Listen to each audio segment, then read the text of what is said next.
Hello and welcome. We appreciate you joining us here today. We will be getting started right on the top of the hour, so grab that last second coffee refill or something to take some notes with, and we will see you in just a few minutes.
Hello and welcome to Your Donor Management Alter Ego.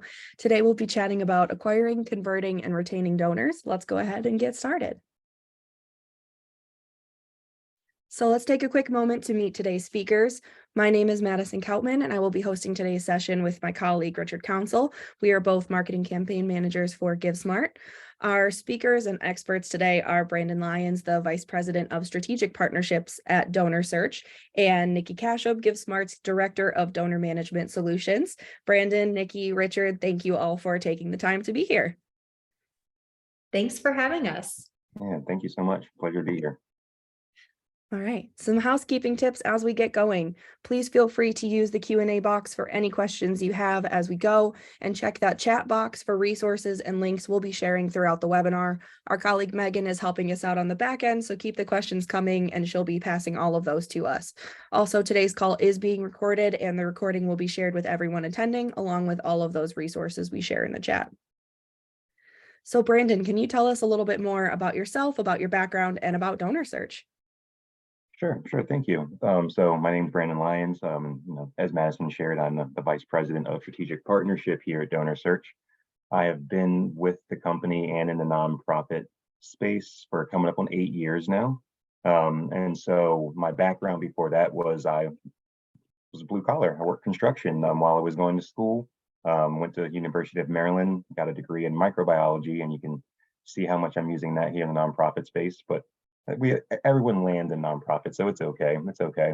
DonorSearch is coming up on its 16th anniversary, and DonorSearch historically has been a prospect research company. We have specialized in the ability to take a look at either a donor or a potential donor and understand what they've done in the past as far as their philanthropic history, as well as any type of associations, businesses, things like that, in order to make a better prediction of the next gift to come. And we've done that by having the single largest charitable giving database in the country. And then more recently, we have pivoted towards AI and machine learning, being able to provide those very deep insights and intelligence and next steps on a donor or a potential donor. And we do this both in our native product, but we also like to provide these insights to folks like GiveSmart and build these integrations to help feed that data directly into the CRM to give you, the donor, the nonprofits a better experience with being able to work with both internal and external data. And we do that, actually it's probably more closer to 40 CRMs now. But either way, we try to make sure that wherever you go, the DonorSearch is there for you and that we can connect. That's amazing. I have been learning a lot about DonorSearch through this process and having you join us for this webinar. And in my previous roles at nonprofits, it's definitely a tool that I wish we would have had. So super excited to have you here and thank you for joining us today. So let's take a quick moment also to review today's agenda so you all know what to expect for this hour. We'll start here in a second with a brief poll before we dive into the importance of storytelling throughout the donor journey, pathways for acquiring new donors, experiences and opportunities to convert donors, and some strategies for donor retention. We'll end the call with however much time we have left with a Q&A with our speakers. And as we mentioned, keep the questions coming. We'll answer some live and save some for the end for that Q&A. And also we want your input. If you have ideas to share, lessons learned, helpful tips, send us those messages in the chat so we can incorporate your ideas and feedback during the call. We want to hear from you guys and we want to make sure that we are all engaged and you walk away from this with some great ideas for your donor journey. So Richard, I'm going to pass it over to you. Yeah, thanks, Madison. So let's get this first poll going. We want to know more about the channels that bring in the most new donors for your organization. Reaching, engaging, and influencing new donors is perhaps the most challenging task nonprofits face. So we're here to share the wealth. If you answer other in this poll, please let us know in the chat which channel or channels we're missing in these options so we can share those with your peers on this call. While we get the poll going, Nikki, do you mind chatting with us about your background with donor management software? Sure. I got my start with fundraising with a group of friends in college while I was studying computer science, which led to me building my first donor management software. At the time, I was unaware that donor management software was a thing. And a few years later, I found myself employed by a popular donor management software company where I learned the ins and outs of the nonprofit software industry. Fast forward to 2021, and I found myself wanting to do more for the nonprofits I served. So I took a leap of faith with my business partner, John Biederman, and moved forward with establishing what is now known as GiveSmart Donor CRM. Combined, we had over 45 years of experience in the nonprofit software industry, and we wanted to supplement that knowledge with direct feedback from nonprofit employees. It was really important to us that our donor management software was created for fundraisers by fundraisers, and that's how I landed here. Awesome. Thank you. All right, so let's go ahead and close the poll and share those results. Madison, you got any brief takeaways on these? Yeah, absolutely. So thank you everyone who participated. Looks like in-person events takes the cake for the channel that brings in the most net new donors for your organization, which no surprise there. And also we love to see the return to in-person events. We sound like broken records. We say this all the time, but like, yay, we're getting back together in person. We love it. But then also word of mouth, general marketing, social media marketing also come in like those second and third places. So we have tips on all of these channels and more as we go through today's session. So hopefully everyone, like I said, walks away with some ideas and some tips and tricks for every part of your donor journey, as well as acquiring donors, because as I said in my previous nonprofit roles, you're always trying to acquire those new donors, and we know how imperative that is. So I'm going to stop sharing, and Richard, I'll pass it back over to you. Sweet, thank you. So now that we got all the housekeeping and the intros and all that other stuff out of the way, let's get it going. So as we chat through today's session, remember that all these ideas and suggestions and strategies are jumping off points for your organization. So be sure to take these ideas and try something new or switch up your strategies just a little bit. So for my little tiny piece of words that I just had, so Nikki, we're going to throw it right back to you. Can you start us off with a conversation on storytelling?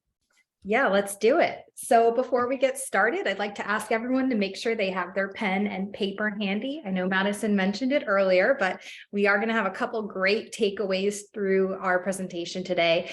As we walk through this, I'm going to be asking you to write down a few things to help encourage your own form of storytelling and segmenting.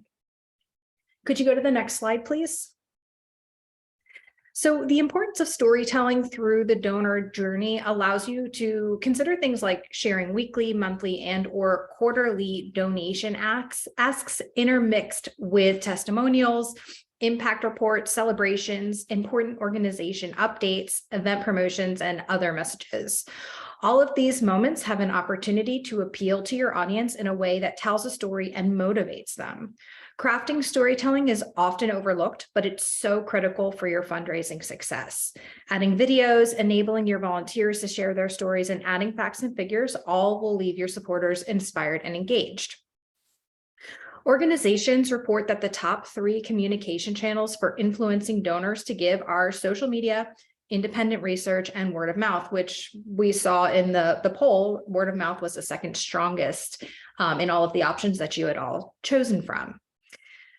Does everyone have their pen and paper handy? So here comes point number 1. Let's take a moment to reflect on what has attracted you to the nonprofit you represent today. As an example, I'll reference one of the first nonprofits that I got involved with, a local animal shelter. So what got me excited about them? This particular shelter worked with abused animals and rehabilitated them so they could have a second chance. Whether you're a supporter, volunteer, founder, or employee, what was it that first got you excited about your nonprofit's mission? And we'll give it about 40 seconds here.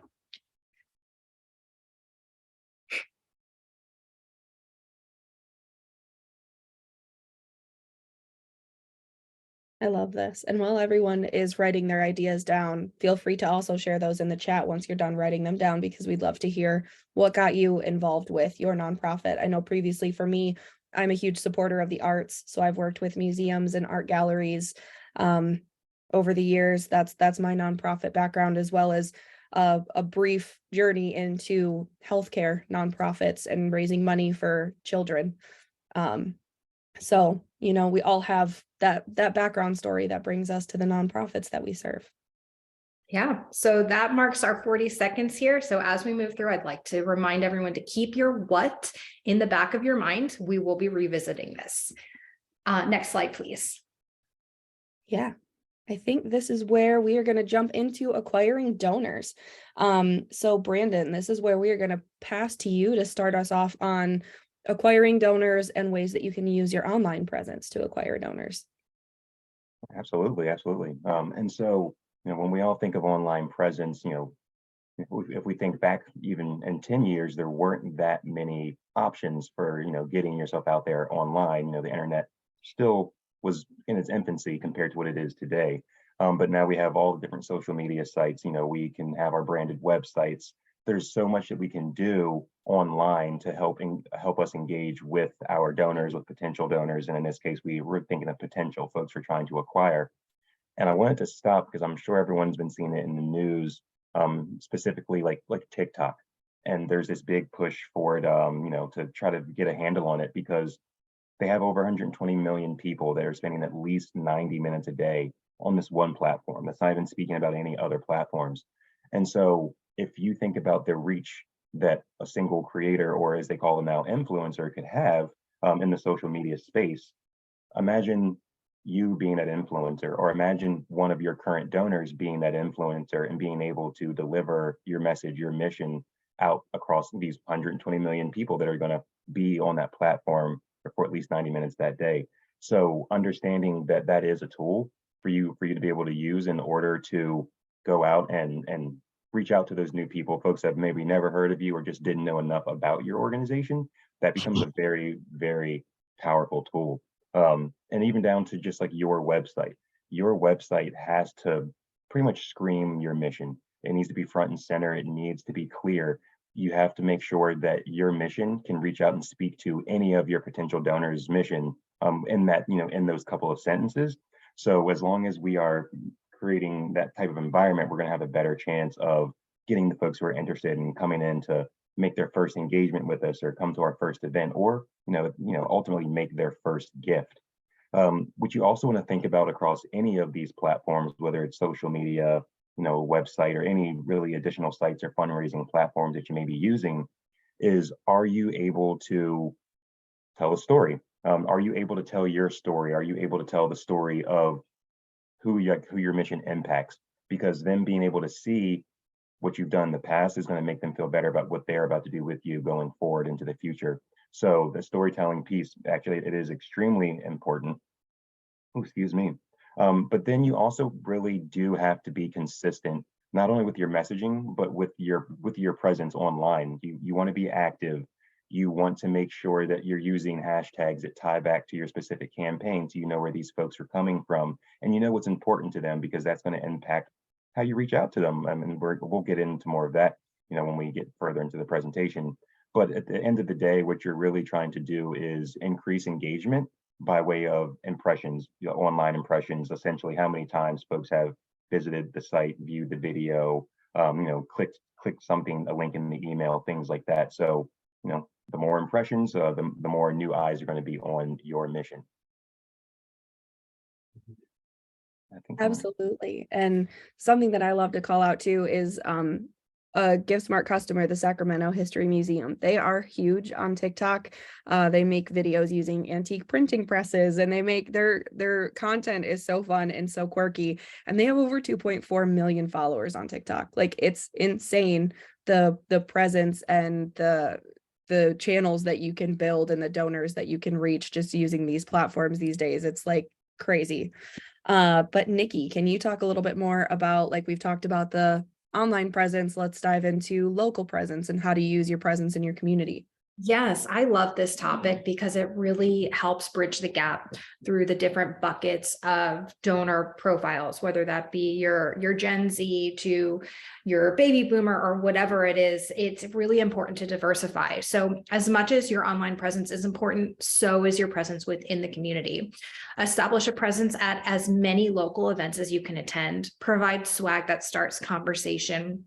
One of my favorite pieces of swag happens to be bright purple Converse sneakers. I can't tell you how many people at events come up to me and ask if I'm with GiveSmart because of my bright purple Converse sneakers. Word of mouth networking is a powerful marketing tool as well. So I'll pause for a moment here. Everybody grab your pen and paper again. So let's revisit that earlier interaction that got you excited about the nonprofit you support today. I'd like you to take a moment to think about how that nonprofit got you excited. In my earlier example with the local rescue shelter, that nonprofit worked their magic on me with some handholding, walking me through the life of a dog that I was considering adopting and making sure I understood the behaviors that I would be challenged by. Their how came to me in the form of quality time and firsthand experience. How did your nonprofit inspire you? We'll give this one about 30 seconds. And feel free to use the chat box if you don't have a pen and paper handy.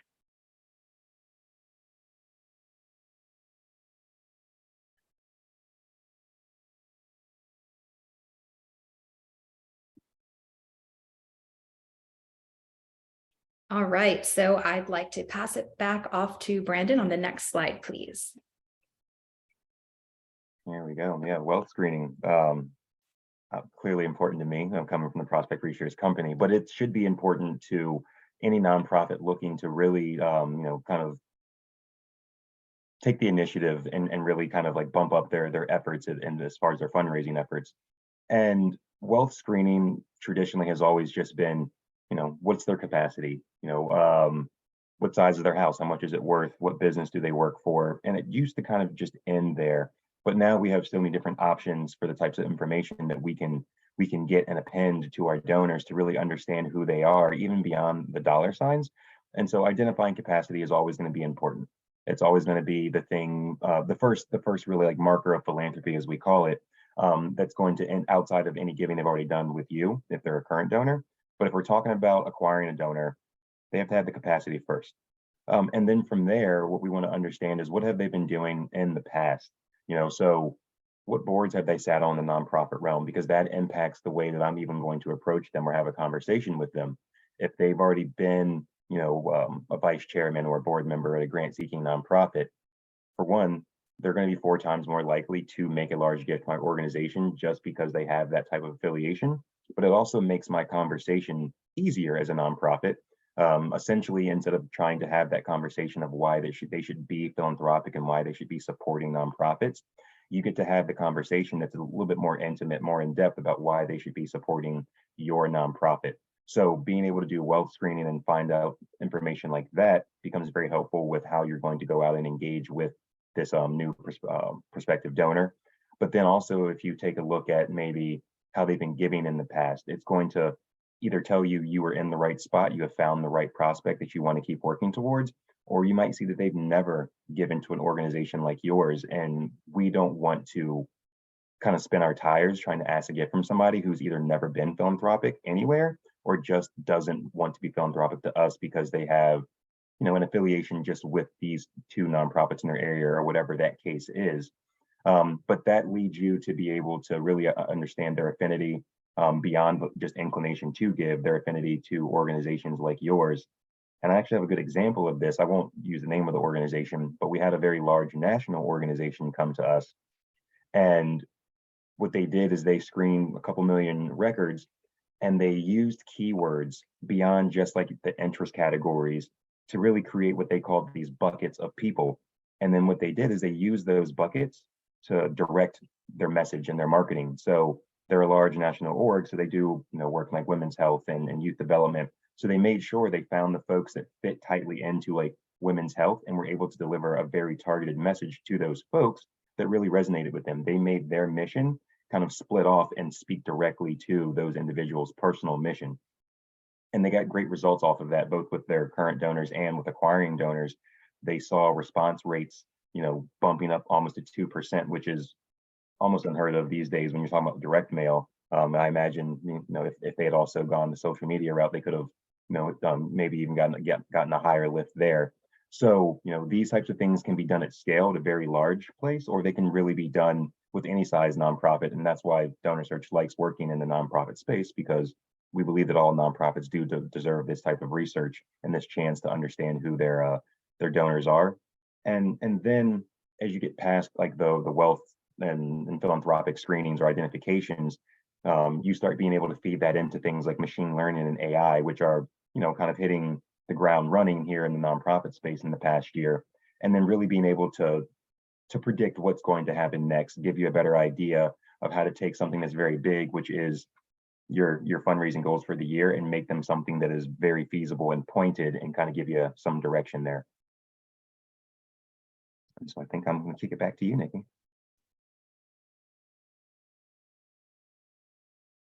I almost started talking while I was muted. Was this close? Caught myself. All right. So diverse giving opportunities can also appeal to prospective donors. Offering multiple ways to give, volunteer, or participate can tap into those new audiences.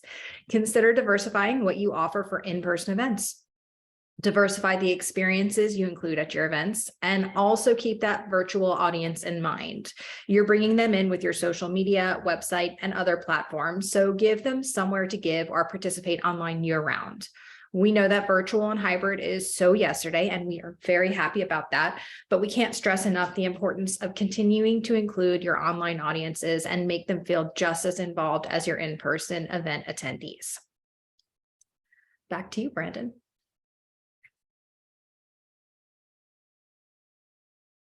Oh, you're muted, Brandon. I know. I did as soon as I started. I was like, yep, I just did it. Nikki, you did this to me, but it's okay.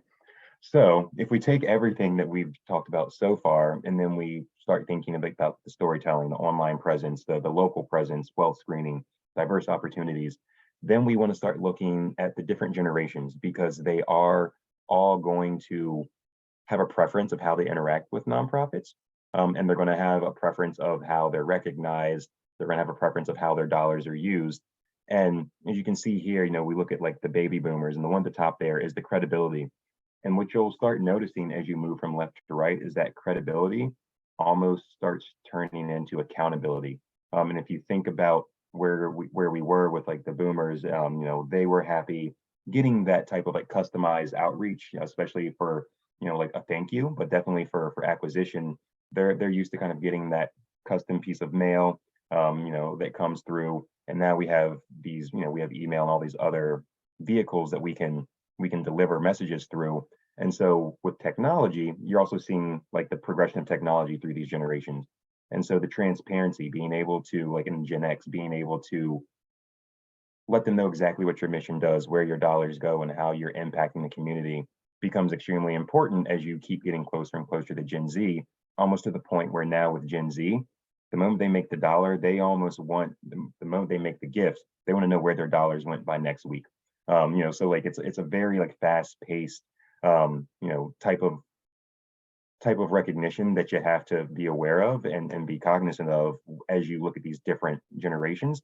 And it's actually going to help you with further segmenting, how you're going to either be doing outreach, or which gift officer is going to work with who, which vehicle are we going to use? Are we sending an email? Are we calling? Are we texting? All of them will have their, well, I guess their preference. They would all have their own preference as to how they're going to be, get that outreach. And the more you can be aware of this, the more you can personalize your messaging, and then really like target these folks. Like we said, like the social media, Gen Z, millennials, they're going to be all over it. Baby boomers, you'll get some, but it shouldn't be like your main method of trying to reach those folks. You shouldn't expect to get those types of donors in from social media, but the snail mail, the email, the phone call, boomers and Gen X, they will still appreciate them, those types of outreaches. Absolutely. I love that. And I even just think about in my own household, how different it would be, or just like in my family generally, how my grandma would donate to a nonprofit or what would move her to do so versus my parents versus me. I'm right on the cusp of millennial Gen Z, which generational identity crisis. I don't know where I belong, but that aside, it is really interesting when you consider just the people, your friends, your family, and what would motivate them. And that can really help you target your strategies for acquiring those donors based on just those demographics and characteristics alone. It's very generational research is so interesting to me, especially in the nonprofit space when trying to get donors. So Nikki, I am going to pass it off to you as we start our section on converting donors. So we've talked about some strategies for acquiring them. Now you've brought them in, maybe you've captivated them, but what are you doing to convert them? What are you doing to get them over that finish line, to donate, to volunteer, to participate, whatever that might be? Yeah. So easy donor experiences go hand in hand with the diverse events and event experiences we mentioned earlier. Not only should you provide diverse opportunities for your donors to participate, but you should make their participation easy and quick. You can do so by making use of intuitive forms, embeddable online forms, make it so your supporters can give, buy tickets, or sign up for an event from any device directly from their website or your website. They streamline the process and save time for both you and your staff and donors. Customize your nonprofit's online forms to capture any information you need, everything from phone number and address to interest level and any special skills. And remove analysis paralysis by giving your prospective donors 2 to 3 suggested giving amount options that are aligned with their estimated giving capacity. It's easier for people to make a choice rather than giving a free response. Recurring giving, not only do recurring donors tend to stick around longer than one-time donors, but they also tend to give more per year than a one-time donor. You may not think about stewarding a $20 per month donor, but compounded, that supporter may be in the top 20% of your donor pool. Some organizations have found great success in creating a membership program where your recurring donors get special benefits like discounted ticketing price or special invites or more. Offering and advertising an easy automated recurring giving option means you'll get larger donations for longer. Text messaging has an average 98% open rate, the highest of any communication channel. A simple text is an easy inbox motivator for any donor to give. Digital wallets, also known as e-wallets, allow donors to give to your nonprofit via a linked credit card on a mobile device. Payment information is typically accessed via fingerprint or facial recognition. Google Pay, Apple Pay, and PayPal are 3 highly used digital wallet options. Peer-to-peer fundraising is a type of social fundraising where you empower your organization's supporters to fundraise on behalf of your mission. Peer-to-peer makes a great addition to any event, golf, gala, or other, and is also a great standalone fundraising opportunity as a walk, run, or other endurance activity. What could a peer-to-peer addition to your event look like? Peer fundraisers create and submit signature drink recipes for your audience to vote on, and the winning drink is served at the event. Event experiences like using self-check-in and checkout gives your guests the maximum amount of time possible to engage with your mission, chat with your development team, and enjoy your event. If you recruit the right volunteers and share clear how-to communication, your supporters can have more time to give and have fun. I'll pass it back to you, Brandon. All right, perfect. Thank you. And so, if we're thinking about converting that donor, a big way to get them over the hump is to make sure that they do trust you. And so making sure that you're using secure platforms becomes extremely important. I mean, security is a huge deal to the nonprofit itself. We've all seen for-profit and nonprofit companies kind of take a hit for data breaches and security issues, things like that. And no one wants to have to deal with those. And so making sure that you are being secure with how you're taking in your payments, and making sure that you are letting them know how secure you're being by, if you're getting 2-step authentication, make sure that you're putting that, under, your gift form so they know that they are going to be secure, because they're about to share their credit card information with you or their banking info or check numbers, account numbers. They want to make sure that they're going to be in good hands. And so making sure that not only are your sites branded and consistent and you have continuity across all of your, anywhere they would be visiting, it lets them know that when they get to that donation form, that they're in the right place. It's not, like the credit card scam readers that they have at the 7-Eleven, things like that. They just want to make sure that they are not going to be duped and that they are safe with you. So if you can provide that assurance, that's going to help you get a good amount of the way over that hump of that hesitation. And just overall, like, transparent reporting. So, I know that we see a lot of organizations maybe not necessarily producing like a public annual report, but at least for your constituency or your potential constituency, you should always be able to point to where your dollars went. And we know that not every single dollar donated is going directly to the mission. We do have the folks like you that are making the mission happen, that have to, make a living as well. But as long as you're transparent about that and, your mission is, you're staying true to your mission, you shouldn't have any issues with folks coming to you and saying, yes, this is a good nonprofit. I think I am ready to, if we follow all the other steps that we've been talking about, I think I am ready to start making at least that small gift, if not their first large gift.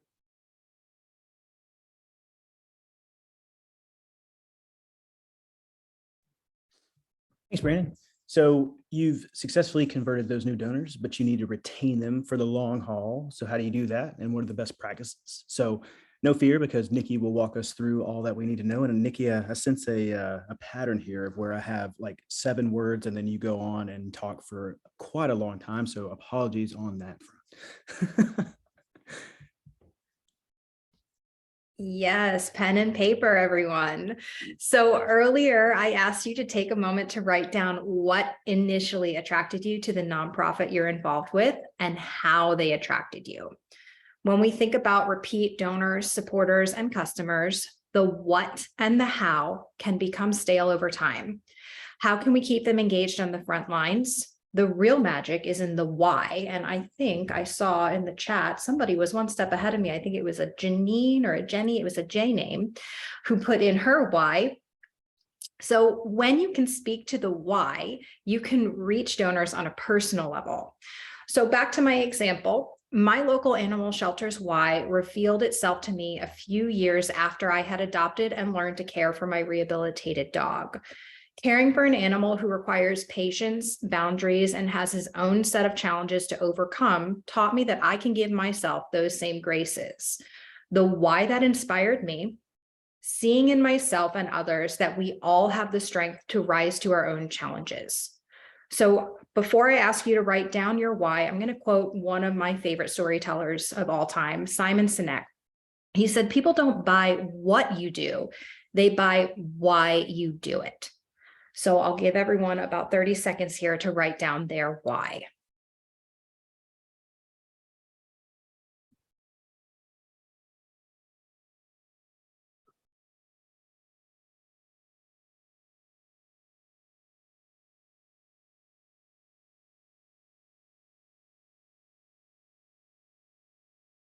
And again, feel free to use that chat box. I love seeing little clips of what everyone's thinking of.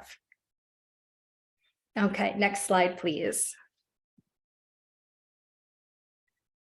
Most major gifts are made after a donor has consistently given to an organization for about 5 years. And those whose gifts amounts are higher tend to be the most willing to give again. Knowing that, make sure you segment your donors by population, by gift amount, to best strategically target your donors to encourage them to further support your mission. Donor stewardship is highly important for both returning and new donors by way of your defined segments. However, newly acquired donors should be exposed to a different standard of care as the relationship develops.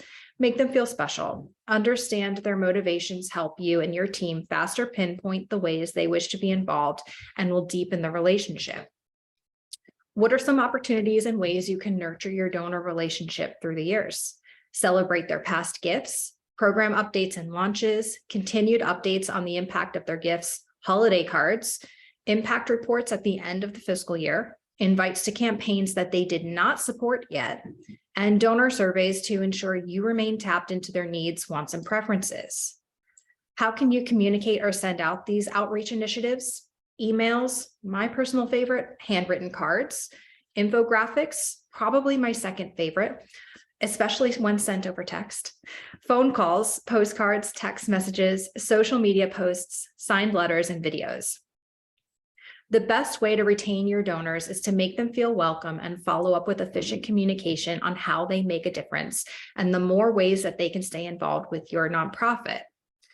Your next ask should be 2 to 3 months following their last gift. Don't wait. I know there are different trains of thought on this, but it's better to ask too soon than it is to ask too late. The more your donors feel appreciated and connected to your organization, the more they'll be willing to donate their time and money for your mission. Thinking along the lines of some thank you strategies, your when is so important. I feel like I say this 10 times a day.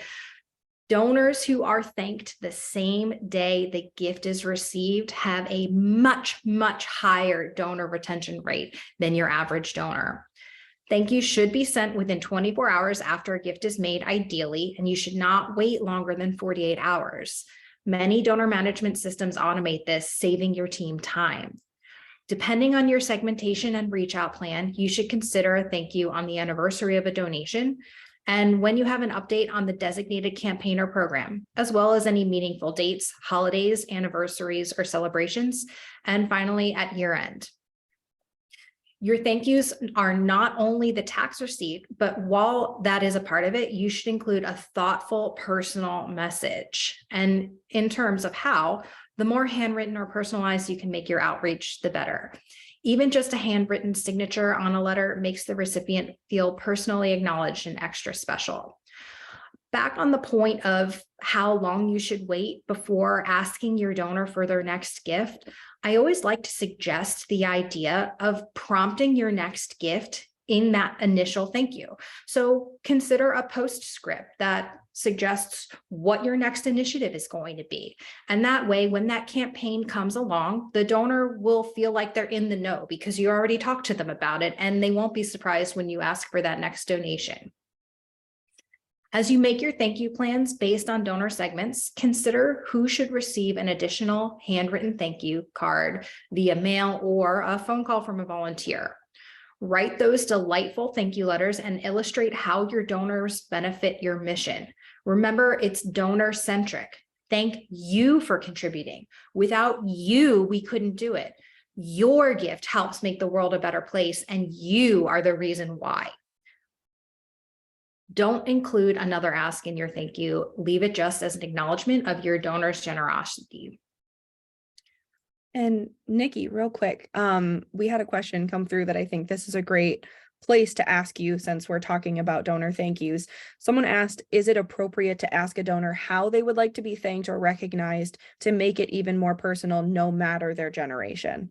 Absolutely. If you have the opportunity to ask, who doesn't like being asked questions about themselves or their own preferences? If you have that opportunity, take it. Absolutely.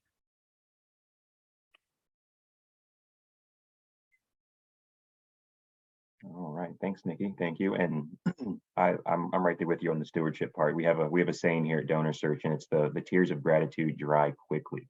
Yeah. So if you're not stewarding these folks, if you're not thanking them in a timely manner, they're not going to remember how impactful the gift could have been. It's going to get diluted for them. So I'm right there with you. And so now we're going to jump into donor segmentation.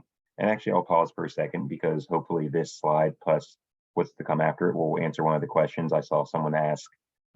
Is the donor search, is it part of GiveSmart? It is. We are able to do that, and we're actually going to give you a little short demo here in a second. And so when we're thinking about segmentation, we're not just trying to segment them based off of your regular demographics. Of course you can. That's an easy way to start segmenting them, whether it's by age, region, the typical things that we typically are going to segment by. But we can start getting a bit more, I guess, targeted. Yep, I'll keep using the word targeted there. And so we could look at both their internal donation amounts once they've given to you. How do those compare to what you've seen them doing outside of you, if you do have any type of wealth screening in place, and being able to segment them by either that internal or external donor amount, and put them kind of into, again, like those buckets, so that we know that these are the folks that we will send a certain ask string to. That could be a very easy segmentation there to say, like, these folks are only going to get the 50, 100, and 150 ask string versus the next level up that'll get to 200, 250, 300. And so we can do that across a lot of different types of data. So even like recurring donors, if we see a donor giving every other month, we know that we don't need to maybe appeal to them in that off month. We know they're coming back. Maybe we send that reminder at the beginning of that month. Same thing with the gift type. We don't want to send a naming opportunity type appeal to someone who's just in the annual fund and doesn't have the capacity to make the large gift. So understanding that they make annual gifts or sustainer gifts often, and not so much the major gift or the legacy or bequest gift, is going to help with that type of segmentation. And then also, like we said down here at the bottom, using the demographics.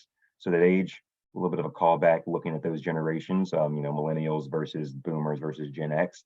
That type of segmentation is going to be critical for your messaging. And making sure that you're sending the right message, and you're sending the right message across the right vehicle. And then Nikki, I think you're going to show us a little segmentation, aren't you? Unmute. Yes, yes. All right, let me get my screen turned on here. All right, can everybody see okay, Brandon? Are you, you are everybody. Okay. I am everyone and I can see. Okay, cool. So as we go into this, first, I'd like to just highlight a couple of places, a couple of fields that we're going to be referencing as we talk about segmentation. So GiveSmart Donor CRM and Donor Search does have a partnership. Every single client gets access to the details in this box here, the Smart Donor Score box. The first number, 89.5, is called the Smart Donor Score, and that is a number that's primarily unique to the organization that is using GiveSmart Donor CRM, in a sense that Mark Cuban could donate to several GiveSmart Donor CRM nonprofits, and they all might have different numbers. This number is reflective of that donor's activity with your organization. The other numbers we're going to be referencing will be the donor search rating, which Brandon can talk more about in just a moment, as well as the estimated gift capacity. These numbers are going to be the same for every GiveSmart Donor CRM nonprofit that logs in, regardless of what nonprofit they're coming from. Brandon, do you mind taking a moment to elaborate on these two numbers? Sure. So if we're thinking about the DS rating, the DS rating is actually it's a model ranking based off of all the research that we've done up to this point and all the data that we collect. So if we think about like our top ranking, the DS1-1 is a good one to use as an example. It's representative that individual has made a $5,000 gift or more to a nonprofit outside of you.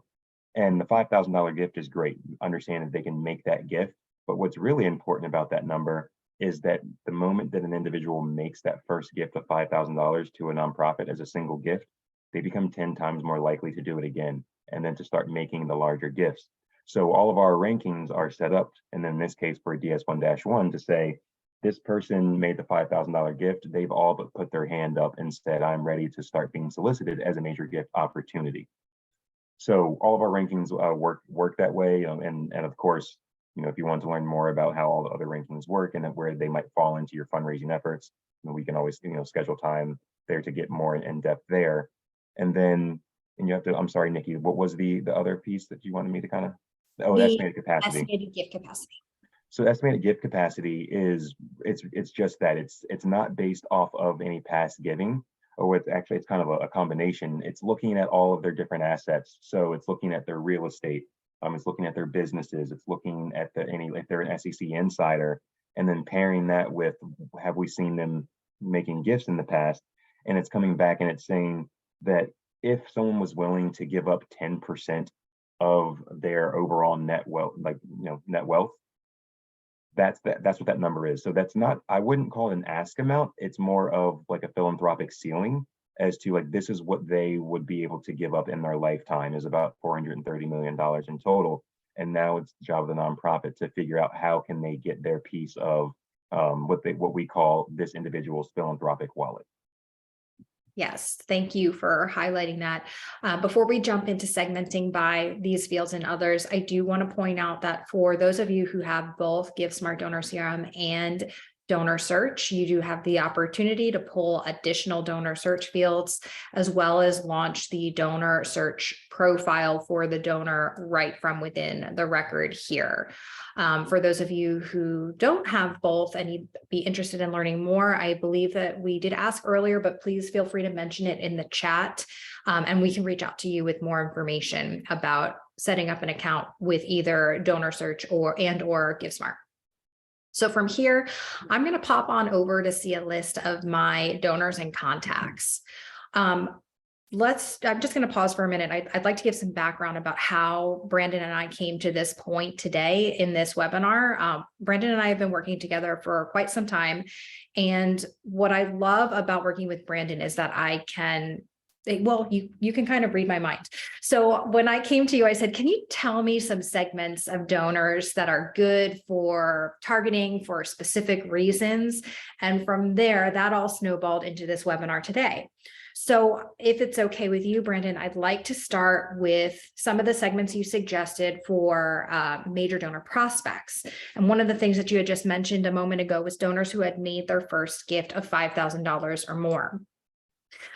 I'm going to start by actually, let's pop on over to my filters, and we've got a bunch pre-built here. So we can easily see anybody who's made a donation larger than $5,000, but we can take that a step further and also see everybody who's got an average gift amount that's greater than $5,000. Brandon, do you have any other insight about those $5,000 hand raisers for major donor prospects? Yeah, so a lot of times when you see that $5,000 gift being made charitably, it's going to point you other places as well, because when we see that type of gift, we're probably also seeing things like political giving. And not that we ever want a conversation to go to politics, but understanding how they give politically can also be a very large indicator of how they are going to interact or not interact with your organization.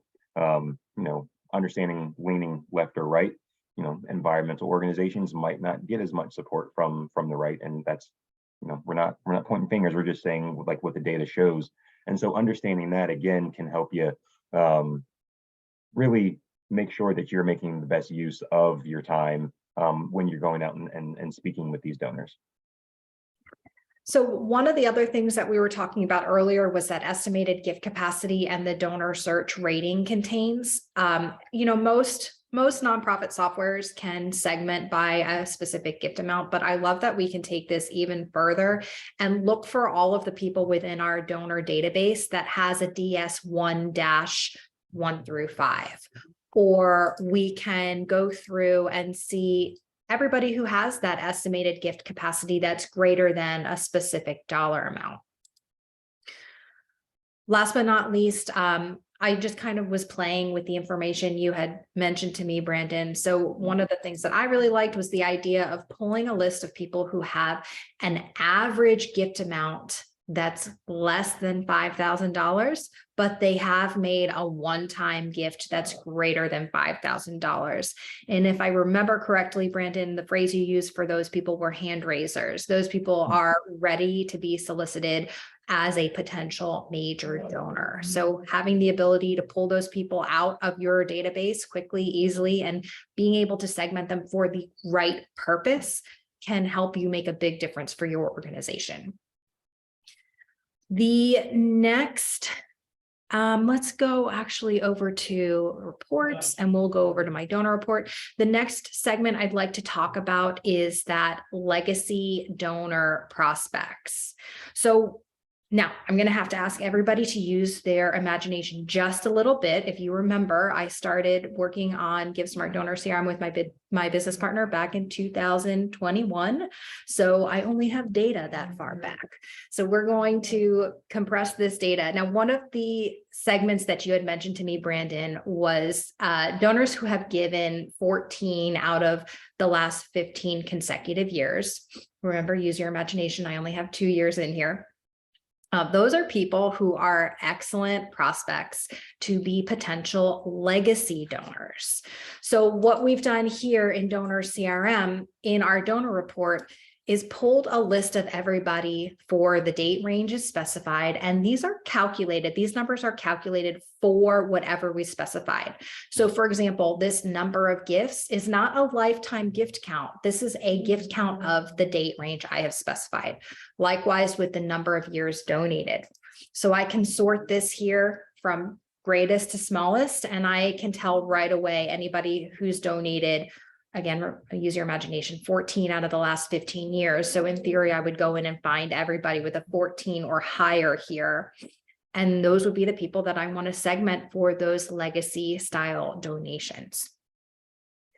I'm sorry. I wanted to mention something here because I really like the way that this report flows, because it helps. And it's kind of the same way in our system. It helps kind of debunk that.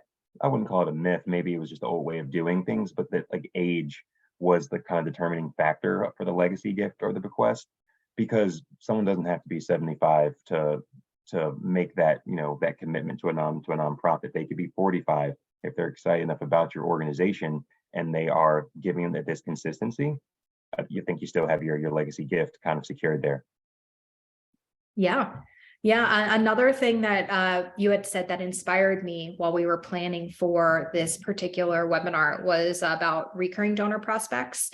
You had mentioned donors whose last 3 gifts had increased in value each time were excellent prospects for recurring donors. So I started thinking a little bit more about how I could pull those people out of my database.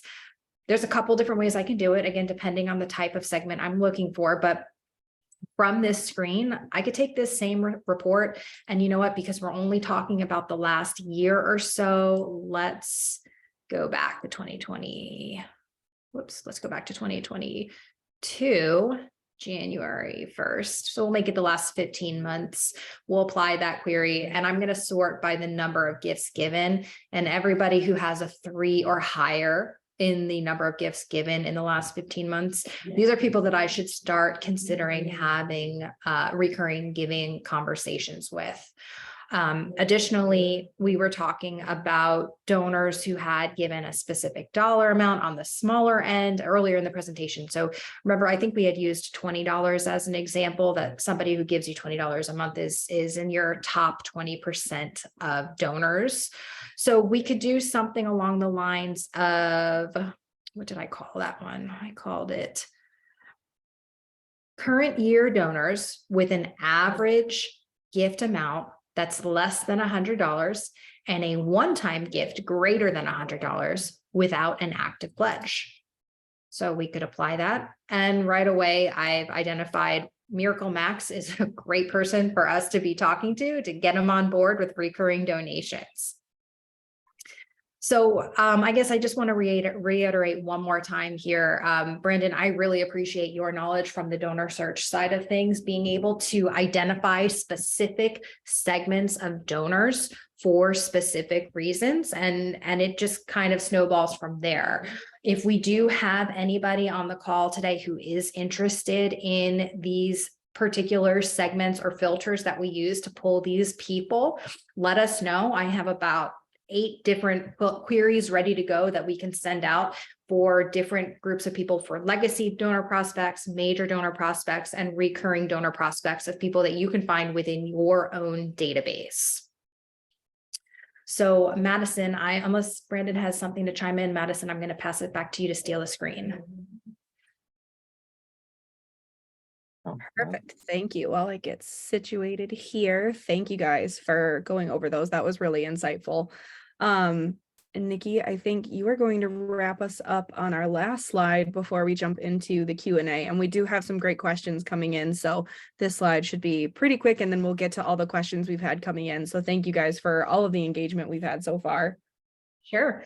So in a recent poll, GiveSmart asked nonprofits what their current donor retention rate was, and the majority, 6 in 10, did not know the answer. The average donor retention rate hovers around 45%, give or take. To calculate your organization's retention rate, you divide the number of returning donors by the total number of donors from that previous year. I always like to take a moment to pause here and convert retention rate into something that makes dollars and cents, pun intended. So thinking about donor retention rate, that average being 40, it hovers between 40 and 45%. For kindness, we're going to use round numbers and we're going to stick with 40%. Now, let's say that your average donor over the course of 1 year donates, again, for kindness, round numbers, $1,000. At a donor retention rate of 40%, somebody who donates $1,000 per year on average has a lifetime total value of $1,667. Now, if you can raise your donor retention rate to 60%, that same $1,000 per year average donor becomes worth $2,500 over the course of their lifetime with you. And if you remember, I had said earlier that people who are thanked the same day the gift is received have a higher retention rate. So donors who receive a thank you letter that same day have a retention rate of 60.9%. So again, taking that down into the amount of what a donor is worth to you over their lifetime, that amount jumps significantly just by thanking your donors right away. So why does donor retention matter so much? Your organization may spend up to 3 times the amount of a first-time giver's donation just to encourage their first donation. By cutting the work needed for new donor acquisitions, your organization saves money. Better connections with donors can increase their chances of giving, volunteering, and telling others about your nonprofit. Having a good relationship with a retained donor is a two-way street. With more regular donors, you have a greater pool from which to get feedback on your organization and fundraising efforts. Donor feedback strengthens your relationships and mutual benefits, and it provides valuable information for making decisions about future campaigns, marketing efforts, or fundraising events. With a higher retention rate, you'll raise your reputation as a nonprofit because more people want to be repeat donors to your organization. You show you have an important role to play in that people believe in you. This type of reputation can naturally increase new donors and the number of retained givers. That's all I have for you. Amazing. Thank you. Yeah, donor retention. We can't hype it up enough. It's huge how much that can impact your fundraising year over year. But here we are. Finally, we're at the Q&A. We've covered a lot in a short amount of time. So with the last few minutes we have, let's dive into our questions. We'll get to as many as we can. As I mentioned in the chat, we respect your time. If we run over a little bit because of the Q&A and you can't stay, we'll ensure everyone gets the recording. All of the assets, all of the asset links we've shared in the chat and everything. And if you would like Nikki's queries, please just share your email address with us and we will make sure that those queries get sent to you within the next 24 to 48 hours or so following today's session. So let's see, first question. Let me scroll here. Let's see. Hold on one second. We've had so many come in. I'm trying to pull. Someone asked, can you please share same day thank you suggestions? So maybe we can touch a little bit on ways that you can share thank yous in the same day, automations, templates that are available to you. And Nikki, I know you have some tricks up your sleeve for thank you templates. Yeah. All right. I'm already unmuted. All right. So if you don't mind, I'm going to steal the screen back from you. Give me a second here.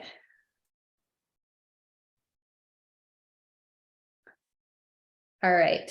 So earlier, as we were talking through things, I mentioned that you really want to delight your donor. Thank you for your organization. Thank you. You're the one who enables us to make a difference. And that was as literal as I can get.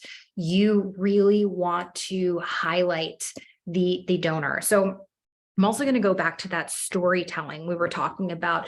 I had mentioned people don't buy what you do, they buy why you do it. And people don't do things for you, they do things for themselves. The donor is giving to you not because, well, sure, it's a pro that they're helping the world become a better place, but they're not doing it for that reason. They're doing it because it makes them feel good to help your organization. Your organization just happens to be a part of that particular interaction.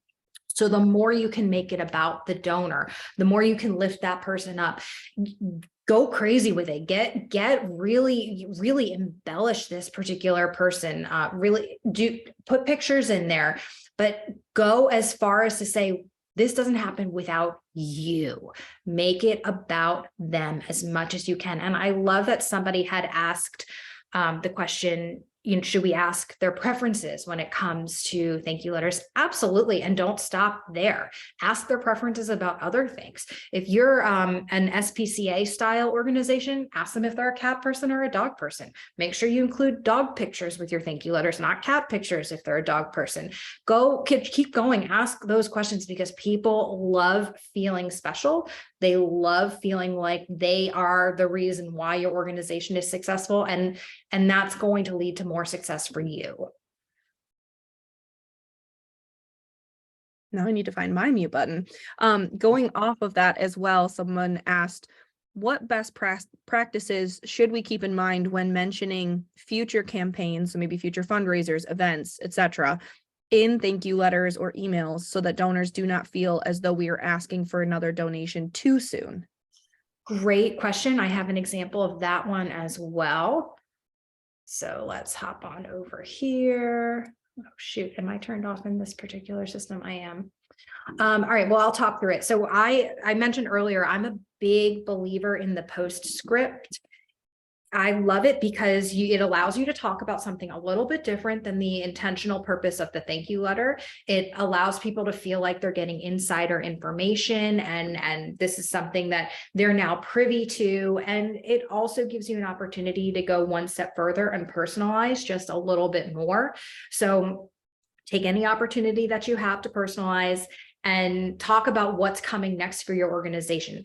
Thank you so much for your donation to save all of the puppies. Next month, we're going to be saving kitties. We hope we can count on you. Love that. And we'll just do 2 more very quick questions. I know this one's going to have a very easy response. Someone gave a very generous gift to our organization about 1 to 2 years ago. We thanked them then, but never asked for another gift. Is it ever too late to reach out for another donation? Oh, I love and hate this question. Yes, there is a time frame when it is too late. So the scope here, I'll do my best to describe it without an image. Donors are the most likely to donate to them again the sooner you ask them. If you wait for 12 months, the likelihood of them donating again is like upper 50%, lower 60%. If you wait 24 months, the likelihood of them donating again drops to the lower 40%. If you wait 36 months, the likelihood of them donating to you again is low 30s, high 20%. So after that 36-month time frame, it's not even worth asking. It is so important to ask right away, but take this opportunity to pick up the phone and call them. Go one step further. Don't rely on written word. Make them feel like it is personal. Hey, you know, we could really use your help. You could be our hero. And have it snowball from there. Yeah, absolutely. And final question, and something that we love to say when it comes to fundraising platforms, when it comes to donor management CRMs, if you're not using GiveSmart, use one of our competitors. As much as we hate to say that, we do love to say that as well, because we want you all to be successful and to use platforms to reach your donors and to raise money and to change the world. But in talking about CRMs and platforms that are available, someone asked, they use Blackbaud, I believe Razor's Edge, and they're asking if Donor Search can integrate with that. So Brandon, I'll pass it to you to talk about some of Donor Search's integration capabilities with systems other than GiveSmart. Yeah, thank you. Thank you. So yes, while we are not partnered with Blackbaud, we do have an integration into Razor's Edge, RE7, as well as NXT and BBCRM, as well as a number of other CRMs that aren't under the Blackbaud brand. The functionality there is very similar to what you would see here in GiveSmart, the ability to pull the data in to the constituent record and then to be able to report on it and create some of those same types of queries. So we try to build that in everywhere we go to make sure that you have as much functionality with our data and your own data as possible. Awesome. Thank you. Well, on that note, we can go ahead and wrap up for today. So thank you to everyone who joined us. Please use that end of webinar survey to share your feedback with us and request contact, like I mentioned in the chat, if you want to learn more. Thank you to everyone who joined us. Thank you for sharing your emails. We'll get you the queries and all of the follow-up information. Thank you, Brandon and Nikki, for your time and for extending your expertise to all of us. I was doing so great up until now.